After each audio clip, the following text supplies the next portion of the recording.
So for tube feeding, I already did all the tube feedings with the open, closed, and everything else with Barb on week 4. What I'm doing now is the medication administration part of it. I needed that for RCC with Tamitha, so I'm going to go ahead and do that part.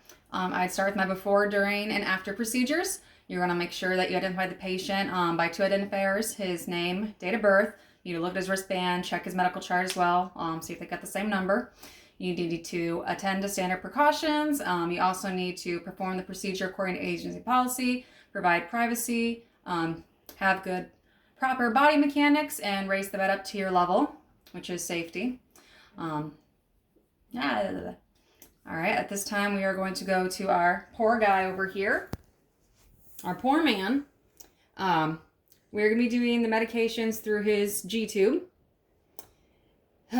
We have to prepare and administer the medication, and to do that we are going to do it according to the agency policy per either the clinic or the hospital or nursing home that you're at. If it's a multi-dose container that you have to pour into, you're going to make sure that you pour in the correct amount. If it's a pill, you got to make sure that it can be crushed or mixed. You got to look at the physician order for that one. For liquid medications, if you have to shake the bottle, you can. Well, you have to if you have to shake the bottle. You have to make sure that you do maintain the medical asepsis. Try not to let it drip on the label. What you have to wipe the outside of the lid as well if drip does occur. You need to measure it at eye level. You do that by like bending down and looking at the medication. So if this was my med cart and I had, we're gonna say this, I know it's huge, but we're gonna say this was it, and I needed 30 milliliters. I'd look right here. We'll say that's the 30, and I'd get down while it's on a flat surface and make sure it's at 30. Okay. So if a tablet needs to be crushed or mixed, you need to do it with approximately 20 milliliters of water or whatever is ordered for it. I've actually seen apple juice ordered for it before because that's what the patient tolerated better. That's actually on 5B. If there are several medications, you want to make sure that if they can be mixed, that you have the physician's order that says they can be mixed. Otherwise, you can't mix them. You have to do them one at a time separately and flush in between. You want to make sure that you have your patient in either the high Fowler's position, whatever is ordered, or whatever is going to make the patient more comfortable. I have mine kind of semi in between everything. You are going to make sure if they have the NG tube that you're going to check their placement first. So to do this, you need to aspirate the stomachs. So say he's got one in, I'm going to pull on it, aspirate it, get the pH level as well at this point. Also, you can inject air into it, listening for that swooshing sound as well.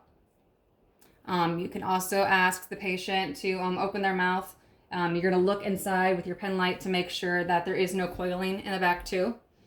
And then you're going to check for the residue volume as well. If you have an order to push it back in, you just push it back in. Otherwise, you don't. When you're flushing the tube, you're going to make sure you have the correct amount. And you're going to hook it up. Make sure it's on the on position, not the off position, because they've got those little turns.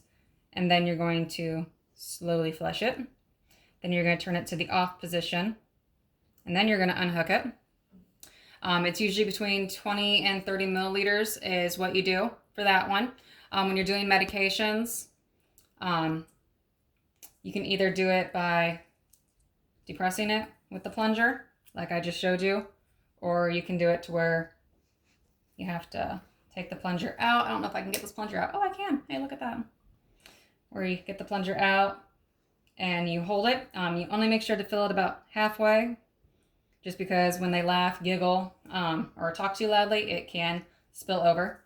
And you just kind of let it drop in there as well.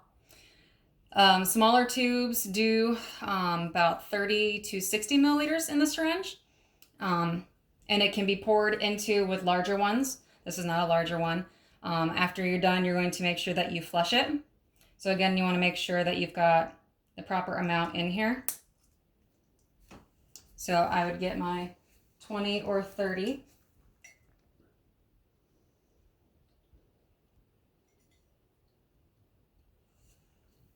And then I would hook it up.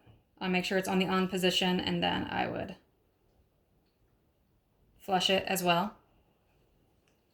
Again, if you are to give more than one medication, you need to do it separately, and then you need to flush it after each one. So it's medication, and then flush, medication, and then flush over and over again. And you're going to make sure that your patient can either stay in the sitting position or stay in the high Fowler's position if they need to. Afterwards, they need to be in there for about 30 minutes, so that way it goes where it needs to. And I'd have gloves on during this procedure as well. And that's it.